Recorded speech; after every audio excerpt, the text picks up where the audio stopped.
Welcome everyone to the last embryology lecture in GI system, which is about the development of hindgut.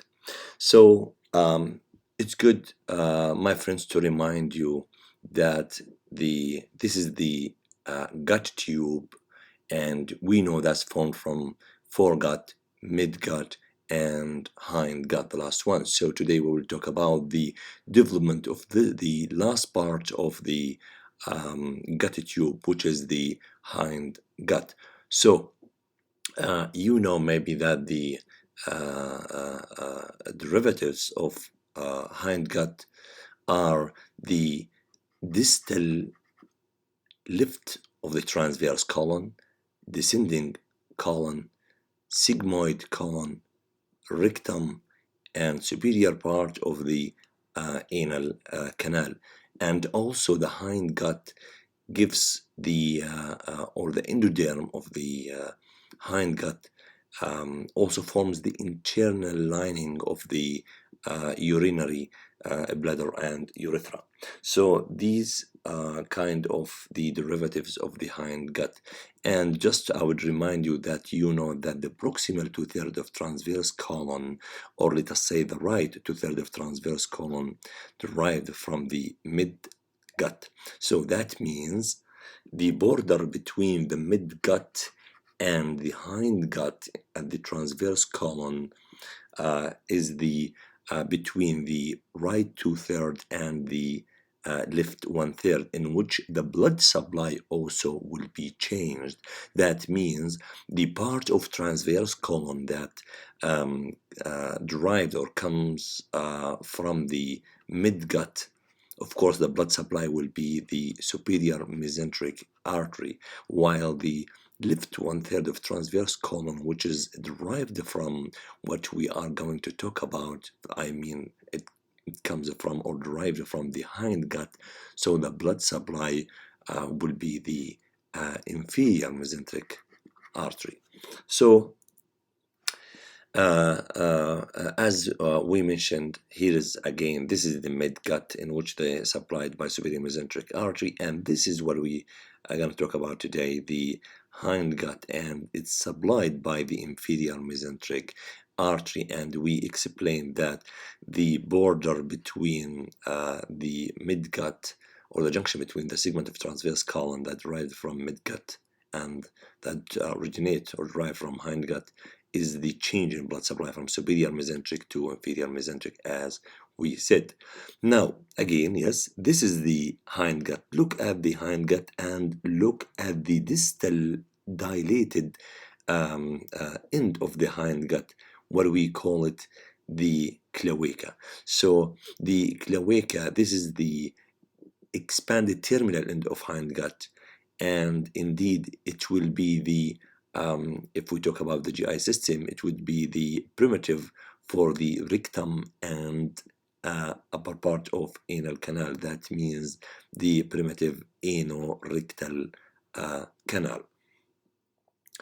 So here's again the distal dilated end of the hindgut, which is what we call it the cloaca. And indeed, if you look and you dig deep in the cloaca, let us take this section and have a look here. Let us zoom in, and this is again the hindgut, and this is the cloaca. Look at the two lines here, one the red one and the blue one, I mean, right? So both of them we call them cloacal membrane, but one is ectoderm, the blue one, and one is the endoderm. You remember the layers of the embryo: endoderm, ectoderm, and mesoderm. So that means if you look to the cloaca again, you will see it's a kind of a chamber that's lined by endoderm. Look at let me change this. So this is the cloaca, and it's lined by red color, which is the endoderm, and indeed it's in contact at the same time with the surface ectoderm, right? So it's in contact with the surface ectoderm. That means you have a chamber that we call the cloaca, lined by endoderm, and also in contact with outside with the ectoderm that also you see here. So the cloacal membrane that you see indeed is composed from endoderm of the cloaca itself and the ectoderm of something called the anal pit that will become the lower half of the anal canal. But anyway, for now, this is the cloacal membrane composed from endoderm of the cloaca and ectoderm of anal pit. So if you look to the cloaca here and also above, but here is like parallel, you would see that that the cloaca receives a kind of three openings, one ventrally or anteriorly, or what we call the allantois. Here is the allantois, and in which the I will talk about it, and also laterally from each side, one from this side and one on the other side, a duct that we call it mesonephric duct. This is the mesonephric duct. The mesonephric duct will give, indeed, especially in the male. In female, it will be regressed, but in the male, it gives the ducts of epididymis, vas deferens, and ejaculatory ducts, and seminal vesicles, right? Allantois, it's a kind, the primordium of the umbilical cord that, or precursor tissue of the mature umbilical cord, and indeed, it will a kind of become the fetal urachus that connects the fetal urinary bladder to the yolk sac. Again, this is the cloaca, the chamber that lined by endoderm and in contact with outside ectoderm. But this cavity, this chamber, will be divided. So look at the this area in which it is a mesoderm. This mesoderm we call it urorectal septum. So this septum is a mesodermic in origin, and indeed it develops in a kind of an angle between the allantois and between the hindgut. So between the allantois and hindgut, you have a mesenchyme in which it's a septum that will develop more and more and more toward the cloacal membrane. I mean, it will go in that way and divided the cloaca into two parts, ventral part and dorsal part. Look at it here, how it's like with a further development. It continues all the way anteriorly until it reaches the cloacal membrane. But why we call this septum urorectal septum? Indeed, we call it urorectal septum because this septum divides urogenital sinus, this one, from the anorectal canal. That means this septum, let us say this septum, for what we call it urorectal septum, divides the cloaca and creates a sinus anteriorly, which is the primitive urogenital sinus, and posteriorly the rectum and anal canal, which is a continuation of the hindgut for what we call it anorectal canal. Look at the anorectal canal posteriorly or dorsal, the dorsal part, and the ventral part you have the primitive urogenital sinus. Okay, so look at the urorectal septum. It reaches the perineal area. But listen, so after division of the cloaca, as you see and here in the figure on the right, the anorectal canal again becomes like continuous, as I mentioned, with the hindgut. So this is the rectum and this is the upper part of anal canal. Okay. So by the 7th week, as I mentioned, the urorectal septum fuses with the cloacal membrane. So it reaches the you remember the cloacal membrane was here, so the urorectal septum fuses anteriorly, or it develops until it reaches the cloacal membrane and it fuses with it, and as I mentioned, dividing it into the membrane will be divided, not just you have a sinus here and anorectal canal, but also, as I mentioned, the urorectal septum reached the cloacal membrane, right? And that means the cloacal membrane also will be divided, right? So the part of the membrane that will be related to the urogenital sinus will be urogenital membrane ventrally, and that part of the membrane that's related to the anorectal canal will be the anal membrane, right? Now, in between, right, the area of fusion of the urorectal septum with the cloacal membrane here is in the middle. So it's represented in the adult by something called perineal body. Perineal body. So again, we are just repeating what we mentioned previously. This is the urogenital sinus, and this is the rectal canal. And look at the this area, the cloacal membrane divided into parts anterior to the sinus here. This part will be of course, as we mentioned, urogenital membrane, and that one anterior to the anorectal canal will be anal membrane. Look at the urogenital membrane here, right? And look at the anal membrane. Okay, so the idea that, look at the anal pit here. There's a depression here, ectodermal depression here. So today, you know, we talk about the we're talking about the hindgut. That means we will get more focus on the rectum and anal canal and leave the urogenital sinus for the urogenital system.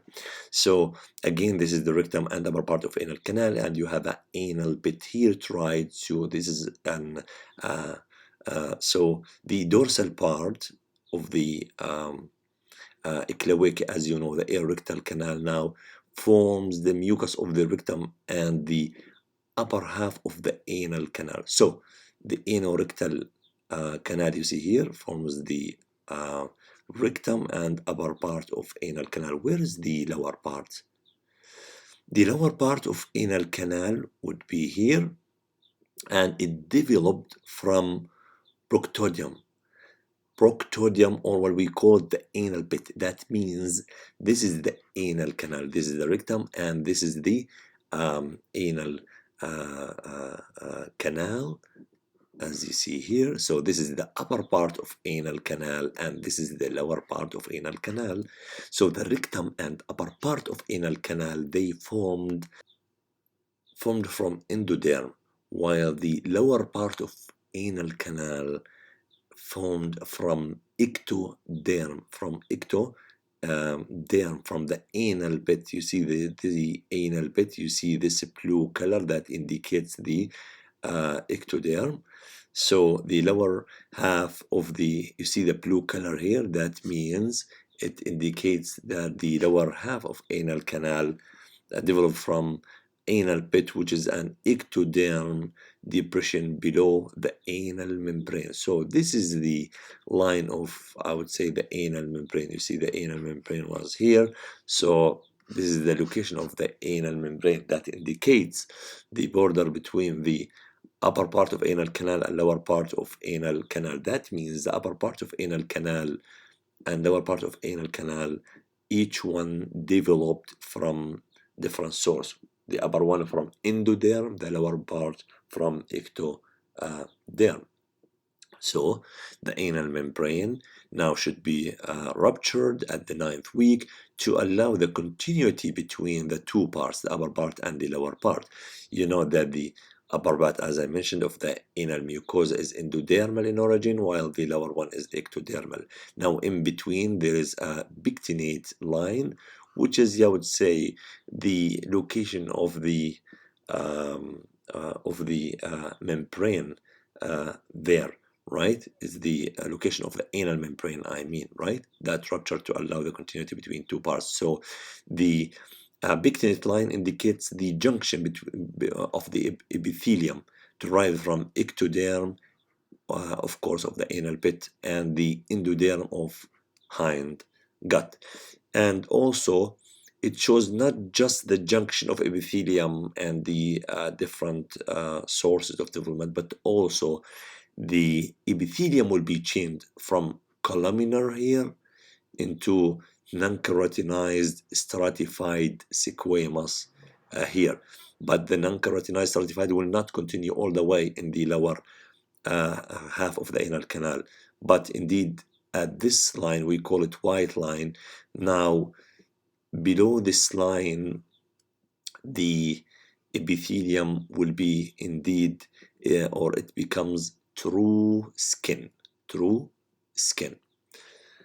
Okay, so no need to repeat again that the cranial part of anal canal from endoderm, and so that's why it's supplied by the artery of hindgut. That means from the inferior mesenteric artery that of course gives the superior rectal artery. And this is about the blood supply. And the innervation, because part of the hindgut, that means it's under the control of autonomic nervous system. That means it's sensitive just to stretch, right? While the caudal part or the inferior part of anal canal, of course, we just talk about anal canal. The lower part of anal canal or the caudal part, it's ectodermal in origin, and you remember the pit that was there, anal pit, and you remember the proliferation and invagination. So until the ectoderm formed the lower part of anal canal. Anyway, that means it's ectodermal. That means the blood will be somatic blood supply. That means the blood supply will come from inferior rectal artery, which is a branch of internal pudendal artery. That indeed a branch of internal iliac artery. Anyway, this is the blood supply, and the innervation of lower part of anal canal would be from the inferior rectal artery, which is a branch of pudendal nerve. Anyway, that means somatic nerve. That means it's sensitive to pain, temperature, touch, and the pressure.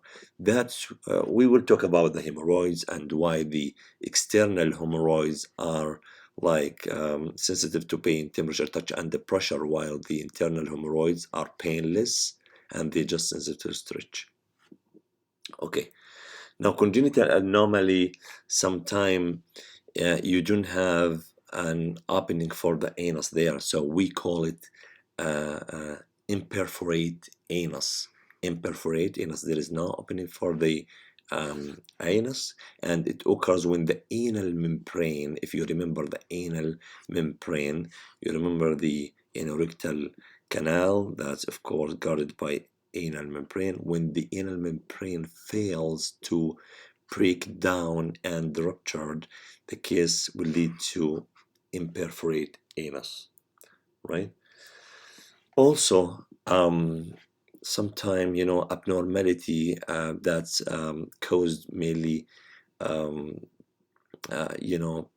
because of something related to the urorectal septum. You remember the urorectal septum that divided the cloaca into ventral and dorsal part. Sometimes the urorectal septum doesn't expand that much enough caudally to divide the cloaca. So the result that sometimes in case of the female here, so the rectum creates a kind of fistula here with the vagina. We call it rectovaginal fistula. And in male, you get urorectal fistula, right? So it's not opening in the anal bit here in the anus, right? So it's open in the urethra. And sometime, which is a kind of a type of anorectal malformation, in which it involves like misplaced anal passage, right? That's often narrowed as well. So look at the fistula here, in which the rectum is not opening here, but indeed it's open in the perineal area between the genitalia and the what's supposed to be here is the anus. So it opened in the perineal area. We call it Rectoperineal fistula. So that was about the development of the hindgut, and I hope you find value in it. Thank you.